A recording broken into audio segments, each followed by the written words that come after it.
안녕하십니까. 시애틀의 의사 신창범입니다. 오늘은 안면마비 구안화사라고 하는 제목으로 말씀을 드리겠습니다. 소제목은 병 하나에 1000가지 치료법. 치료법이 많다는 얘기는 오히려 치료법이 없다는 얘기가 될 수도 있겠죠. 보통 안면마비 또는 구안화사라 그러면 구안화사, 입과 눈이 돌아가고 비틀어지고 경사가지고, 보통은 갑자기 한쪽 얼굴의 근육이 마비되는 것을 말하는데요. 그건 뇌신경 중에서 7번 뇌신경, 그게 안면신경인데 그것에 이상이 온 경우입니다. 해부학적으로 잠깐만 볼까요? 안면신경은 여러 가지가 있습니다만, 여기서 보시면은 이 부분이 이제 그 뇌교라고 하는 부분인데요. 뇌교, 그러니까 뇌간 중에서 뇌교에서 그 밑부분에서 빠져나옵니다. 빠져나와서 여기서 뇌이도를 거쳐서 그 다음에 경유돌 공을 지나서 그리고 얼굴로 이렇게 해서 측두신경으로 해서 이쪽 앞으로 이마 쪽으로 가고, 그 다음에 눈으로 가고, 그 다음에 여기는 눈으로 가고, 그 다음에 관골신경이라고 해서 이쪽 관골 쪽으로 가고, 광대뼈 쪽으로 가고, 그 다음에는 입 아래 위 입술 협신경이라고 해서 그 아래 위 입술 쪽으로 가고, 그리고 이 밑으로 하악신경, 턱 밑으로 아래턱으로 가고, 그 다음에 목으로 가고, 이렇게 5가지가 앞으로 가고요. 또 하나는 이 뒤로 후위신경이라고 해서 이 뒤에 그 후두골 부분에 있는 후두근에 가서 연결되는 후위신경이 있습니다. 보시면은 이렇게 측두관골, 협, 하악, 경, 신경, 그 다음에 후위신경이 이렇게 있는데요. 이걸 조금만 자세히 말씀을 드려보겠습니다. 여기 보면 이게 전체 두개골이죠. 두개골 중에서 이건 좌측입니다. 좌측. 이 좌측이니까 이건 이쪽이 코 부분이죠. 코 부분이고, 여기서 두 개, 그러니까 여기 유양돌기를 하면, 유는 이 가슴, 그 유방을 얘기하죠. 유방처럼 생겼다고 해서 유양돌기라고 하고요. 이거는 경상돌기는 뼈 조각이 펜처럼 됐다고 해서 경상돌기라고 합니다. 이게 앞으로 보면 있는데, 이걸 뒤로 이렇게 보면 앞뒤가 거꾸로 되겠죠. 안쪽에서 보게 되면 이쪽에 유양돌기가 있고 이쪽에 경상돌기가 있습니다. 여기로 이제 신경이 빠져나오는데, 들어가기는 그 7번 안면신경은 뇌신경 중에 7번 뇌신경인 안면신경은 이렇게 뇌이도로 해서 들어가서 돌아서 밑으로 이렇게 빠져나오게 됩니다. 이걸 밑에서 보면요. 밑에서 보면 여기가 유양돌기입니다. 밑에서 위로 본 거예요. 저기처럼요. 유양돌기, 그리고 여기가 경상돌기고, 그 사이에 있는 경유돌공 이 사이로 신경이 빠져 내려옵니다.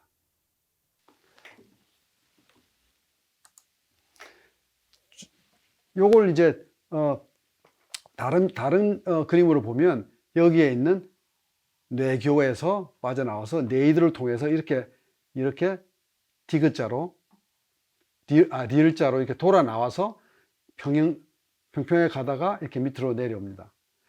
여기가 바로 그 소위 그 중이염이 걸리는 그 부분이고요.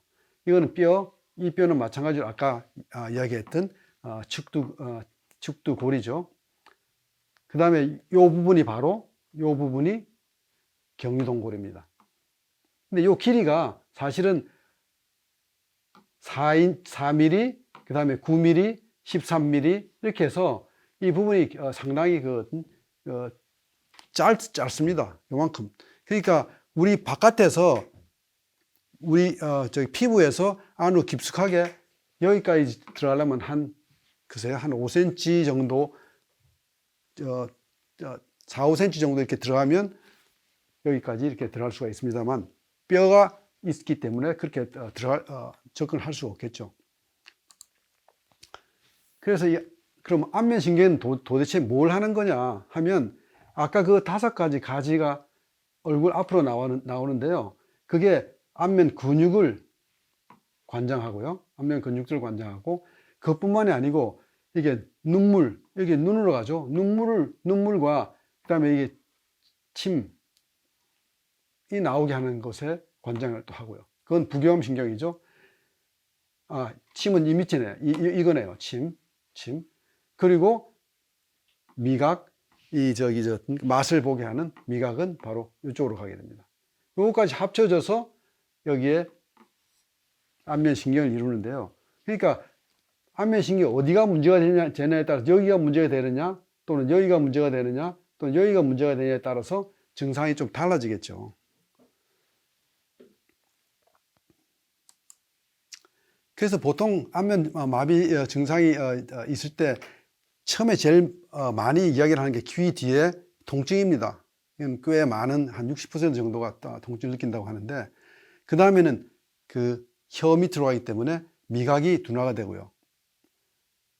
둔화되는 그런 경우도 간혹 있습니다. 그리고 아까 그 내이도를 통해서 가기 때문에 청각이 굉장히 예민해지는 경우가 있고, 당연히 눈으로 가기 때문에 눈이 감기지 않고, 그 다음에 양치질 때 물이 새고 발음도 새고, 그러니까 결국 눈과 그 다음에 눈과 입이 이렇게 돌아가고 비틀어지게 되는 것이죠. 그럼 원인이 뭐냐? 원인은 많은 경우에 정확하지 않습니다. 알려지지 않습니다. 근데 그 중에서 특히 이제 몇 가지 이제 분명한 경우가 있는데, 이 바이러스, 특히 대상포진이라고 하는 그 바이러스로 인해서 안면신경에 수포가 생기고 염증이 생겨서 문제가 되는 그런 경우가 있고, 그 다음에 외상으로 인해서, 트라우마로 인해서 안면신경 자체의 손상을, 이 부분에 손상을 입게 되면, 그렇죠. 그 다음에, 압력에 의해서, 이건 뭐 임산부나 신생아는, 임산부인 경우에는 한 3배 정도 더 안면마비가 잘 온다고 합니다. 그리고 신생아인 경우 생각보다 많이 일어나는데요. 엄마 그 뱃속에서, 자궁에서, 그 다음에 이게 빠져나오면서 굉장히 여러 가지 압력을 받지 않습니까? 근데 그 중에서 경우에 따라서는 여기에 있는 목이 눌리기도 하고, 그 다음에 여기 있는, 그러니까 귀 뒤쪽이 눌리기도 하고, 그러다 보니까, 그로 인해서 경우에 따라서 팔이 마비되는 Erb's palsy라고 하는 경우도 일어나고, 그 다음에 여기에 있는 경우에는 바로 안면 마비가 일어나게 됩니다. 그 다음에 뭐, 우리가 흔히 이야기하는, 추위 때문에 입이 돌아갔다. 이건 보통 뭐 다른 나라에서도, 파키스탄이나 다른 나라에서도 그렇게 이야기를 합니다. 추위에 노출이 돼서 입이 돌아갔다. 근데 막상 그런 경우는 많지 않고요. 그 다음에 과로미 스트레스, 육체적인 스트레스나 정신적인 스트레스는 당연하겠죠. 그 다음에 이제 수술을 하고 나서 여기에 귀 밑에 있는 그 침샘이 있지 않습니까? 귀 밑 침샘이 이렇게 있는데, 여기를 사실은 안면신경이 지나가게 됩니다. 안면신경이 지나가기 때문에 그 귀 밑 침샘에 어떤 종양이 있거나 그런 경우에 그것을 수술했을 경우에 그 안면신경을 다치게 돼서 일어나는 경우가 있고, 그 다음에 청신경종이라고 해서 아쿠스틱 뉴로마, 귀에 그 내이도에 생기는 건데, 그로 인해서 수술을 하다가 생기는 경우도 있습니다.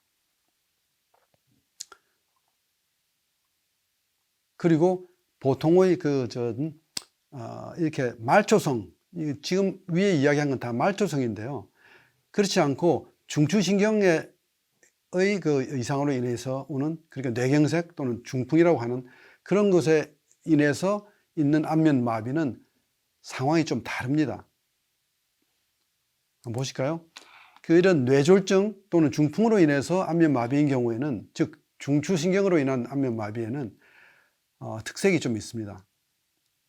우선 이마에 주름이 잡힙니다. 보통 안면마비인 경우에, 구안화사인 경우에는 주름이 잡히지 않습니다.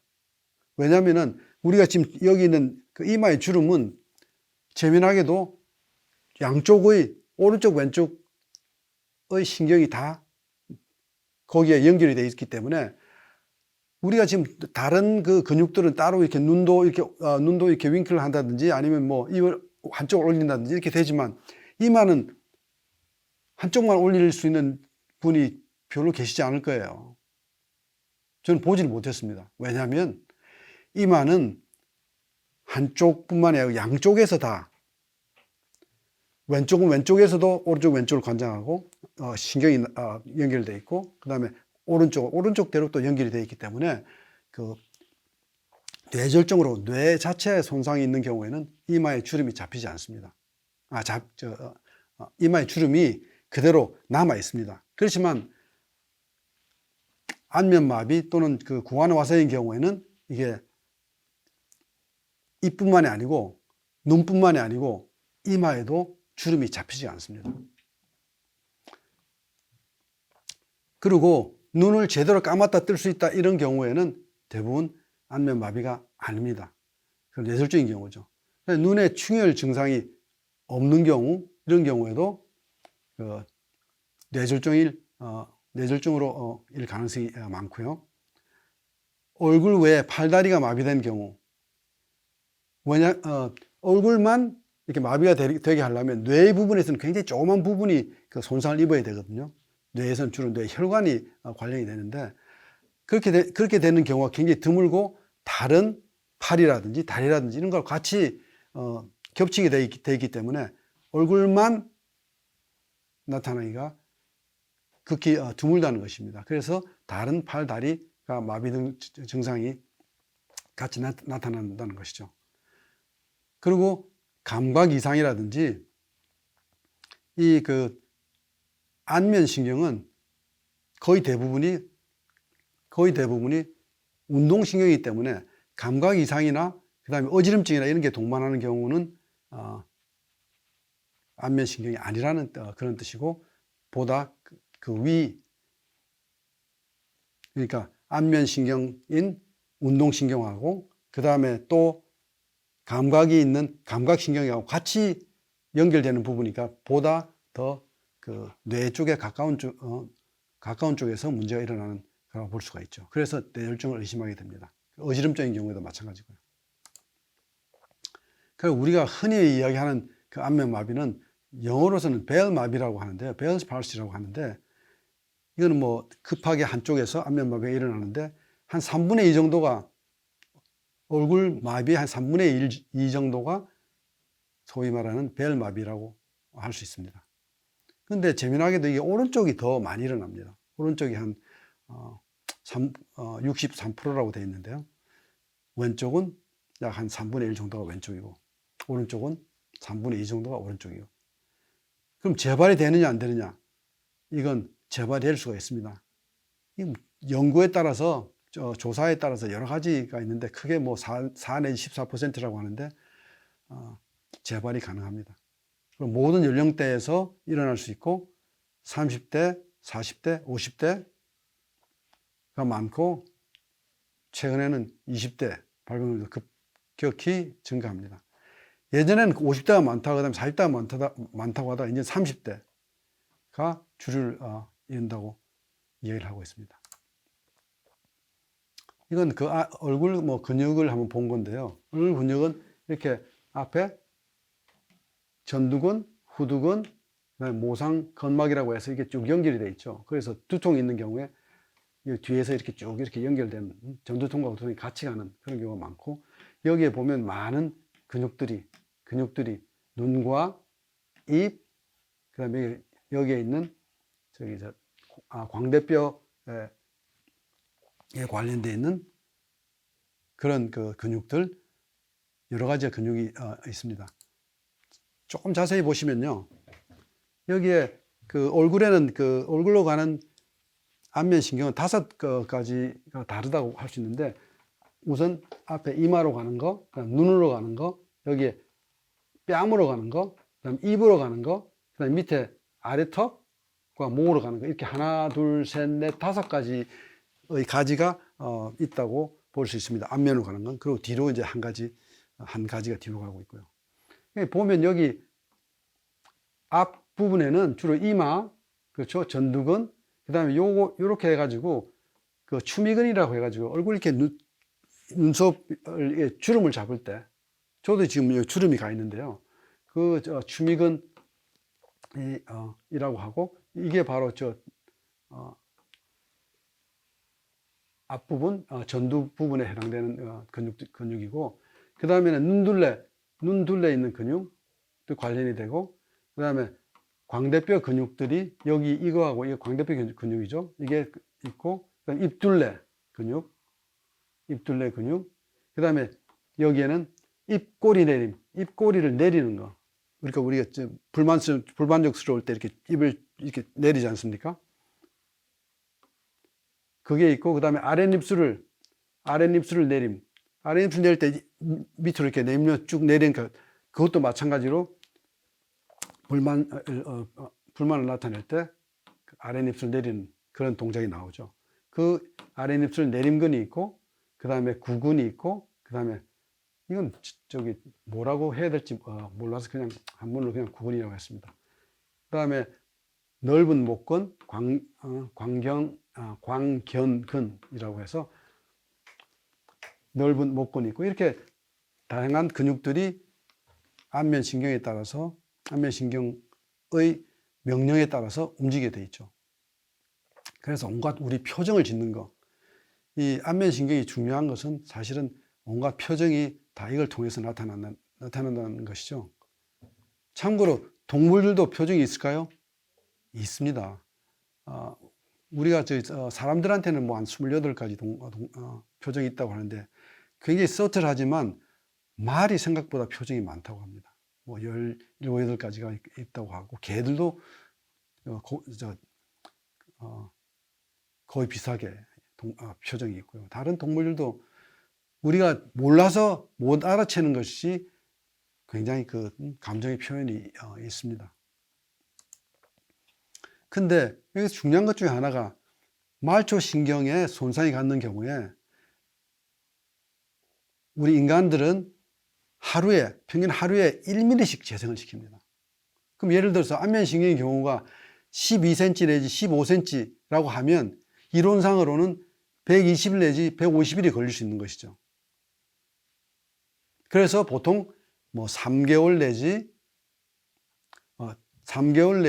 6개월 사이에 회복된, 거의 많은 경우가 회복이 되는 것도 이것과 관련해서 이야기를 할 수 있는 것이죠. 좀 긴 신경인 경우에, 예를 들어서 상완신경총, 여기가 부상을 입은 경우에는 손까지 쭉 내려가야 되니까 이게 긴 사람은 1m도 될 수 있겠죠. 그러면 약 1000일이 그럼 3년이 걸린다는 거죠. 보통 한 80cm 같으면 800일, 2년 남짓까지 걸린다는 것이죠. 이건 이론상으로 그렇습니다. 실제적으로는 다 다르죠. 왜냐하면 그 신경이 100% 손상을 간 경우, 그 다음에 80%, 60% 경우에 따라서 다 다르기 때문에 그렇습니다. 근데 안면 마비가 풀려도 사실은 후유증이란 게 많이 남는데요. 동조 운동이라고도 하고 또는 연합 운동이라고 이렇게 번역을 하더라고요. 저는 동조가 좀 좋은 단어 같습니다. 이 이야기는 뭐냐면 움직일 수는 있는데, 예를 들어서 입을 이렇게 위로 이렇게 실룩할 때 눈도 같이 이렇게 움직인다든지, 눈을 감는다든지, 음식을 먹는 거 씹는데 눈이 움직인다든지, 아니면 음식을 씹는데 눈물이 난다든지, 그건 이제 악의 눈물이라고 그러는데요. 그것도 비슷한 동조 운동이라고 할 수 있죠. 그 다음에 입을 움직이는데 눈물이 난다든지, 이런 케이스가 나중에 회복이 되고도 그런 후유증이 있기 때문에 여러 관심을 갖는 그런 부분이 되겠죠. 관찰의 대상이 되겠죠. 그 다음에 또 얼굴이 떨린다든지, 그 다음에 눈이 떨린다든지, 아니면 얼굴이 쪼그라든다든지, 그 다음에 그로 인해서 얼굴 비대칭이 계속 남아있는 경우를 후유증이라고 하는데요. 사람들마다 다 비대칭은 조금씩은 다 있습니다. 완벽하게 똑같은 사람은 존재하지 않는 것 같습니다. 그런데 그 비대칭이 보다 눈에 띄게 나타난다는 것이죠. 그 다음에 얼굴에 살이 빠진다든지, 발음에 좀 이상이 있다든지, 그 다음에 정신적으로 개인을 기피하게 된다든지, 아니면 재발에 대한 그 공포가 있다든지, 뭐 이런 그 후유증이 있을 수 있습니다. 이 고환화사, 이 안면마비의 진행 과정을 보면 처음에 주로 귀 뒤 통증이나 아니면 여기 그 입맛이 달라지는 그런 것부터 시작해서 그 다음에 갑자기 급성기 갑자기 나타났다가 그 다음에 쭉 그게 계속되다가 그 다음에 회복이 되지만 후유증이 남고, 사람들마다 다 너무나 다르기 때문에 이거 일률적으로 이야기할 수가 없지만은 처음에 나타나고 나서 그 다음에 더 심해지는, 한 일주일 전까지 더 심해지는 경우도 간혹 있습니다. 그 다음에 마비 증상이 지속이 뭐 2, 3일 지나고 나면부터 회복이 되기 시작하는 분들도 있고, 그러니까 평행기가 굉장히 짧은 2, 3일밖에 안 되는 분들도 있고, 여러 가지 그 다양한 케이스가 있습니다. 왜냐하면 신경이 눌린 정도에 따라서 다 다르고 또 본인의 회복력이 다 다르기 때문에 그렇습니다. 피터슨이라는 사람이 그 1982년에 그 1011가지의 그 케이스를 구분해서 보니까 완전히 회복되는 경우가 한 71%, 경미한 장애가 13%, 뚜렷한 장애가 16%. 그래서 보통 70% 이상은 치료가 된다. 완전히 회복이 된다. 그 다음에 본인이 느끼지 못하는 그런 경미한 것도 있고, 본인이 느끼고 다른 사람 느끼게 되는 그런 뚜렷한 운동장애가 있는 경우도 13%, 16% 이렇게 있다고 리포트를 하고 있습니다.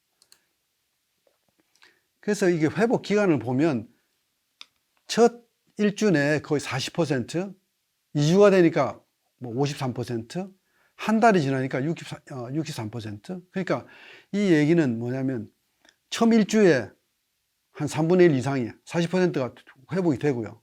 그 다음에 또 한 달 내에 또 그 다음에 또 한 3분의 1이 회복이 되고요. 그 다음에 12개월이 지나서 갈 때까지 한 83% 회복이 되고 나머지 한 17%가 완전 회복이 안 된다. 이렇게 볼 수가 있습니다. 그럼 어떤 사람이 회복이 잘 안 되느냐? 나이가 많을수록 마비의 정도가 심할수록, 그 다음에 귀 뒤쪽에 통증이 있은 경우에 더 예후가 좋지 않고요. 대상 퍼지는 경우에 예후가 좀 덜 좋은 걸로 되어 있습니다. 그 다음에 당뇨라든지 혈압이 고혈압이 아주 심한 경우, 또는 회복이 시작하는 시기가 늦을수록 좋지 않은 것이죠. 제가 처음에 시작할 때 1000가지의 치료법이라고 말씀드렸는데, 이 정말로 치료법이 많습니다. 왜 많은지는 좀 더 자세하게 말씀을 드리겠습니다만, 양방은 지금 아직까지도 스테로이드를 써야 되느냐 말아야 되느냐, 항바이러스제는 72시간 내에 쓰는 것이 좋다. 그것도 바이러스에 노출이 되는 경우에. 왜냐하면 우리가 48시간 내지 72시간이 지나고 나면 바이러스가 우리 몸 안으로 침투가 되면 그때는 그 전투하는 방법이 우리 달라지기 때문이죠. 일단 몸으로 들어가면 그 다음에 더 힘들어지기 때문에 그 전에 하는 것이 좋다. 그렇지만 벨스 팔시인 경우에는 벨 마비인 경우, 또는 우리가 통상으로 얘기하는 고환화사인 경우에는 바이러스제를 쓸 필요가 없죠. 그 다음에 스테로이드로도 이건 그 온몸 전체로 입으로 먹는 경구용일 경우에는 온몸 전체로 가기 때문에 이걸 고막 내에다가 그 중이 고막 내에다가 저기 주사를 해보는 게 어떻게 했느냐. 왜냐면 아까 그 네이드를 통해서 그 안면신경이 지나가기 때문에 해봤는데 별 효과가 없습니다만 하여튼 차이가 없습니다만은 그런 방법도 있고 방법들이 굉장히 많습니다. 비타민 C를 먹거나 주사하는 방법, 그 다음에 태반 주사, 그 다음에 고압 산소 치료, 그 다음에 줄기세포 이식, 특히 뭐 단핵세포하고 다혈소판 혈장 이런 것들을 이식하는 그런 경우도 있고요. 그 다음에 뭐 한방에서도 뭐 엄청나게 많은 방법이 있죠. 침이라든지 한약재, 건식 부항, 약침, 뭐 뜸도 있고 자하거가 바로 이게 그 태반입니다. 그러니까 한방, 양방 다 저기 태반을 쓴다는 것인데 이건 어떤 생각이냐면 면역을 높인다는 그런 그 뜻에서 그것을 쓰고 있죠. 그 다음에 봉침, 그 다음에 황련해독탕, 그 다음에 물리치료도 방법이 여러 가지입니다. 엄청나게 많은데요. 거울을 사용해서 어떤 보는 대칭운동, 그러니까 대칭운동을 하게 되는 건 좋은 게 한 가지, 우리가 정상적인 부분이 있고 그다음 비정상적인 부분이 있지 않습니까? 그럼 정상적인 부분을 보면서 연습을 하는 그런 방법도 있고요. 그 다음에 안면 표정근을 운동하는 여러 가지 방법이 있습니다. 여러분 그 유튜브에 들어가서 보시면 엄청나게 많은 방법들이 나와 있습니다.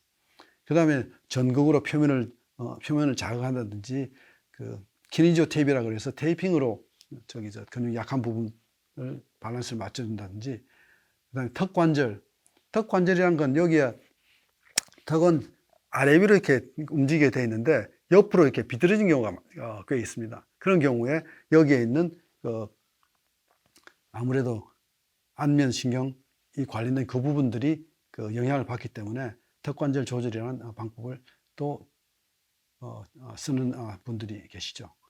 그 다음에 앱이라고 해서 이거 핸드폰에다가 Facial Palsy Therapy라고 앱을 깔아 놓을 수도 있고요. 또 Face to Face Facial Palsy 앱이라고 해서 이걸 깔 수도 있습니다.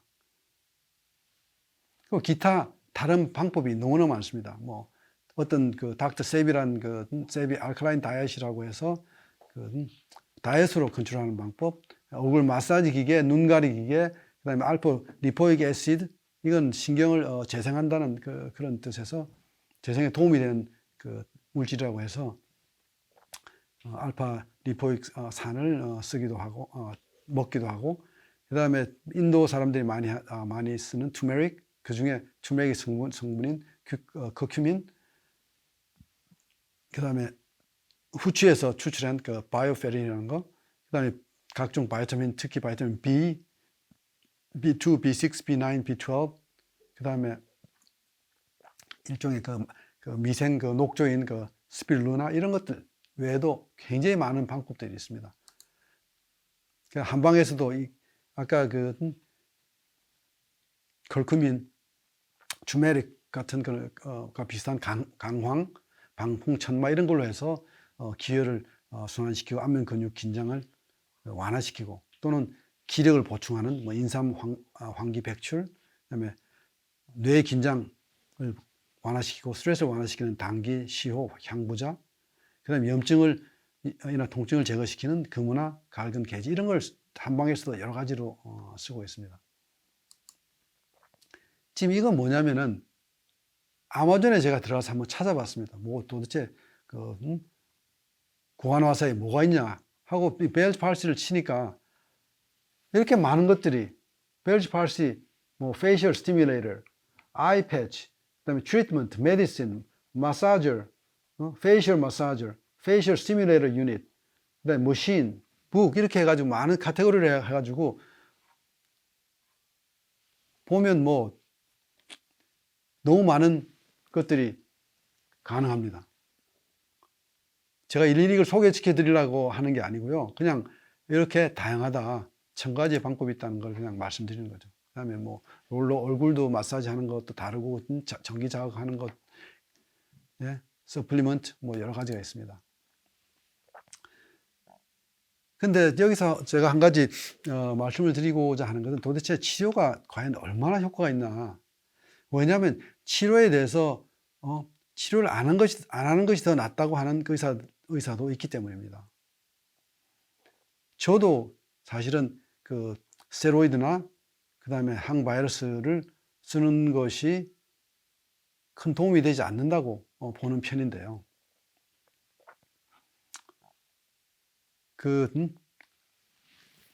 여기서도 보면 스테로이드는 써도 바이러스는 바이러스제는 쓰지 않는다. 안면 신경에 이렇게 그 권위 있는 뉴잉글랜드 저널 오브 메디슨에서 2007년에 보고를 하고 있고요.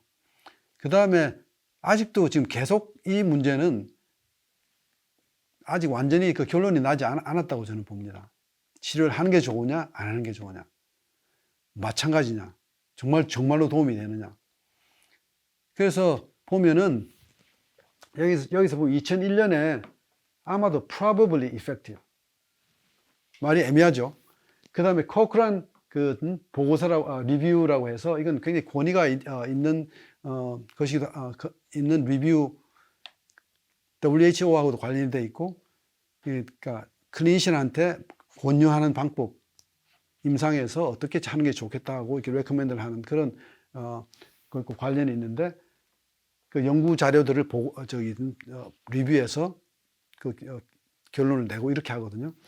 근데 거기 2010년에서도 significant part 이렇게 돼 있는데, 또 2016년에 다시 업데이트를 합니다. 하는데도 아직도 그 비슷한 효과가 있다고, 그러니까 비슷한 결론을 내리고 있는 것이죠. 근데 한 가지 제가 좀 자세하게 소개해 드리고 싶은 것은, 이때만 해도 코크란 리뷰에도 웬일인지 사실 굉장히 중요한 게 빠져 있습니다. 빠져 있는데, 왜냐하면 여기 코크란 리뷰에서도 케이스가 1000케이스가 안 되거든요. 근데 여기 다음에 보시면은 좀 더 자세하게 말씀을 드리겠습니다. 스테로이드 고막내 주사와 경구용 주사를 해봤더니 치료 효과에 차이가 없다. 근데 부작용은 입으로 먹을 때 하고 귀로 고막을 아주 가는 주사로 고막을 뚫고 주사를 놓는 것이죠. 그래서 또 다른 상황에 부작용이 있다는 그런 리포트고요. 리서치고요. 지금 현재로는 임상 가이드라인이라고 해서 강력하게 추천하는 게, 가능하면 안면마비가 왔으면 그 원인이 무엇인가를 찾아본다. 그리고 중요한 것은 그것이 뇌와 직접 관련된 부분인지 아니면 중추신경인지 아니면 말초신경인지, 그것은 가능하면 원인을 구분을 하는 것이 좋다. 그 다음에 경구 스테로이드는 72시간 내에 하는 것을 강력히 추천한다. 그 다음에 항바이러스제만을 사용할 필요는 없다. 그다음에 특히 중요한 건 눈 보호다. 여기서 제가 동의하는 것은 확인 가능한 원인을 찾는 거하고, 그다음에 눈을 보호하는 것은 꼭 해야 된다고 생각합니다. 그 다음에 그냥 일상적으로 추천하는 것은, 강력 추천이 아니고 일상적으로 추천하는 것은 피검사 필요 없다. 영상검사는 일반적으로는 필요가 없다. 그 다음에 신경검사도 대부분 필요하지 않다. 그 다음에 그렇지만 눈에 이상이 있는 경우 또는 3개월 이상 지속되는 경우에는 안면 신경 전문이나 안과 전문의 도움을 받는다. 이 부분은 저도 동의를 합니다. 왜냐하면 눈이 잘못되어 있는 경우에 시력을 잃게 되니까 안과 전문의 도움을 받는 것은 좋겠죠. 근데 제 오늘 프레젠테이션에 가장 제가 신경을 쓴 부분은 바로 이 자연회복입니다. 자연회복이, 이분이 에릭 피터슨이란 의사인데요. 이 사람은 ENT, 이비인후과 의사입니다. 이비인후과인데 이 안면 마비에 완전히 딱 꼽히신 분이에요. 그래서 25년간 2570 케이스를 이 사람이 연구를 해서 리포트를 합니다. 리포트를 하는데 그 중에 3분의 2가 소위 말하는 구안화사 벨마비라는 것이고, 나머지는 대상포진도 있고 당뇨에 인한 것도 있고 임신의 경우도 있고 신생아의 경우도 있고 이런 걸 다 합쳐서, 그 다음에 뭐 수술에 의한 거, 그 다음에 그 캔서에 의한 거, 여러 가지를 다 합쳐서 한 3분의 1, 2570 케이스의 3분의 1을 해가지고, 그것을 매달 처음에는 이게 압력마비가 생겼으면 그걸 한 달에, 처음에는 한 주에 한 번씩 이렇게 환자를 보고, 그 다음에 한 달이 지나고 나서는 매달 한 번씩 보고, 나을 때까지, 회복될 때까지, 그 다음에 회복이 안 되면 1년까지 관찰을 해서 케이스를 봤더니, 처음 딱 봤을 때 완전 마비가 있는 케이스가 한 70%였고 30%는 불완전 마비가 있었다고 합니다. 그리고 중요한 것은 여기서 85%가 3주 이내에 회복이 됐다. 여기서 회복은 완전 회복은 아닙니다만, 우리가 그 펑션을 할 수 있는, 별도로, 그러니까 별도로 안대를 붙이거나 그럴 필요 없이 정상적으로, 그 다음에 눈을 감을 수 있고, 그 다음에 입을 가만히 있는 경우에는 입이 균형적으로 보이고, 이렇게 보이는 이런 것이 85%가 가능하다. 3주 이내에 회복이 됐다는 것입니다. 그리고 나머지 15%는 3 내지 5개월 후에 회복이 됐다. 완전 회복은 아니지만, 그래서 자세히 보니까 후유증이 어떤 후유증이 있냐면, 어떤 떨림이라든지, 아까 동조운동이라고, 아까 씹는데 눈물이 나거나 씹는데 눈을 움직이나, 이런 그 동조운동이 일어나는 케이스가 한 16%, 그 다음에 쪼그라든, 얼굴이 한쪽이 이렇게 쪼그라드는 그런 게 한 17%, 그 다음에 두 개가 다 같이 일어나는 경우도 물론 있죠. 그래서 후유증이 있는 경우를 아주 약간 있는 경우, 그 다음에 어느 정도 있는 경우, 심각한 경우, 이렇게 보니까 약 한 29% 정도는 후유증이 있더라 그겁니다. 근데 여기서 약간 후유증이라는 것은 눈을 이렇게 감을 수 있고, 그다음에 약간만 힘을 주면 완전히 감을 수 있는 그런, 우리가 보통 때 우리 눈 뜨고 이렇게 할 때는 아무런 힘이 들지 않지 않습니까? 그렇지만 힘을 약간 줘야지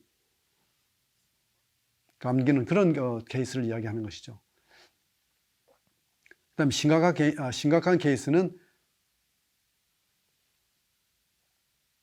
힘을 많이 줘야 되고, 입도 이렇게 바깥에서 상대방이 볼 때 불균형이 분명히 나타나는 그런 경우는 이제 심각하다고 이렇게 얘기를 했는데요.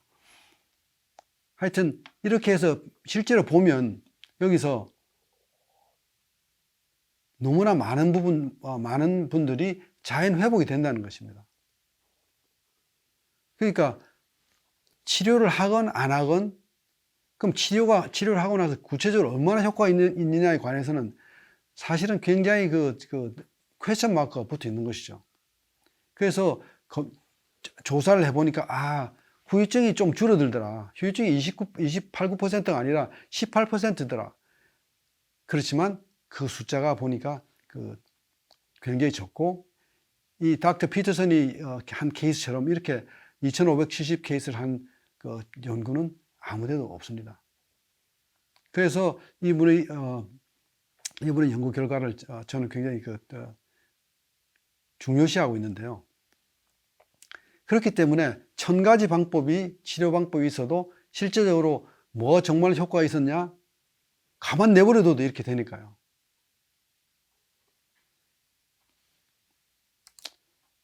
그럼 그렇다고 정말 가만 내버려 둘 거냐? 종부 세라피 면에서는 이렇게 이야기할 수가 있습니다. 이건 결국은 자연 면역력을 회복시키는 것이 중요하다. 그 다음에 구조적으로 해부학적으로 어떤 부분에서 문제가 되면 그 부분과 관계가 있는, 관련이 있는 다른 부분들을 같이 치료를 함으로 해서 회복이 어느 정도 되는지는 이건 사실은 연구를 자세히 해봐야 되지만 그 자연스럽게 회복되는 것보다는 나을 거라고 생각을 하는 것이고, 또 왜냐하면 그것은 자연 면역력을 전체적으로 키워줄 수 있는 방법을 같이 하기 때문에 저는 이것이 효과가 있으리라고 생각을 합니다. 왜냐하면 몇 명을 치료해서 도움이 됐다. 그것은 사실은 안면마비에서는 아무런 의미가 없다고 볼 수 있거든요. 왜냐하면 아까 2570 케이스에서 71% 정도는 완전히 회복이 되니까요. 그러면 종부 테라피에서는 어떻게 접근을 하느냐? 오른쪽 마비와 왼쪽 마비가 다르다고 봅니다. 오른쪽 마비인 경우에는 더 간과 더 연결이 있고, 그 다음에 왼쪽 마비인 경우에는 심장과 더 관련이 있다고 보는 것이죠. 저는 그 왼쪽 마비가 더 적은 경우는 사실은 그 심장하고도 관련이 있지 않나 생각합니다. 그 다음에 회복이 적게 될 때도 어떤 부분이 더 입부분이 회복이 적게 되는 분도 있고 눈 부분이 회복이 적게 될 수도 있습니다. 그러니까 그 관련 회복이 적게 되는 부분과 또 관련해서 생각을 해볼 수가 있고요. 또 종부 테라피에서는 얼굴의 이 반쪽이 우리 몸통의 반쪽과 서로 상응하지 않습니까? 그러니까 그런 면에서 접근을 하고요. 그 다음에 신경은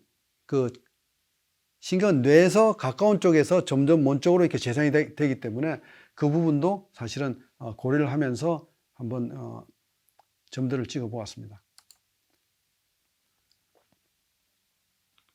그리고 이 경우 오른쪽, 그러니까 오른쪽이 가장 흔하고 말초성인 안면마비, 구간화사 가장 흔한 경우 대부분의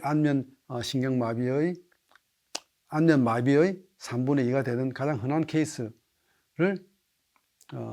예를 들어서 한번 지어 보겠습니다. 기본적으로는 안면신경에 해당되는 대형부위, 그 다음에 간, 그 다음에 폐, 그 다음에 심장은 모든 부분에 관련이 되기 때문에 그렇죠. 왜냐하면 피 공급이 잘 돼야지 신경도 마찬가지 회복이 잘 되니까. 그리고 관련 신경절. 그리고 추가하게 되면 대장, 특히 상행결장, 그 다음에 면역력을 높이기 위해서 흉선, 그 다음에 갑상선, 생식기, 부신 이렇게 추가를 할 수 있고요. 그 다음에 개인별 증상별로는 물론 개인에 맞춰서 해야 되겠죠. 오른쪽 보안화사인 경우에 이렇게 얼굴로 이렇게 5가지가 가니까 이렇게 각 근육으로 맞춰서 점을 찍고요. 그 다음에 여기 폐, 그 다음에 간, 그 다음에 여기는 대장 중에서 상행결장, 그 다음에 여기 심장을 찍었습니다. 그리고 여기는 얼굴에 해당되는 부분, 그 다음에 팔 뒤쪽에서는 주로 그 뇌교에서 빠져나오는 그 안면신경이기 때문에 그 부분을 중점적으로 여기를 찍었고요. 그 다음에 여기는 오른쪽에서 심장에 해당되는 신경절, 그 다음에 여기는 폐, 그 다음에 간, 그 다음에 대장에 관한 신경절을 이렇게 찍고, 마찬가지로 여기에 목 뒷부분에 해당되는 부분을 찍었습니다.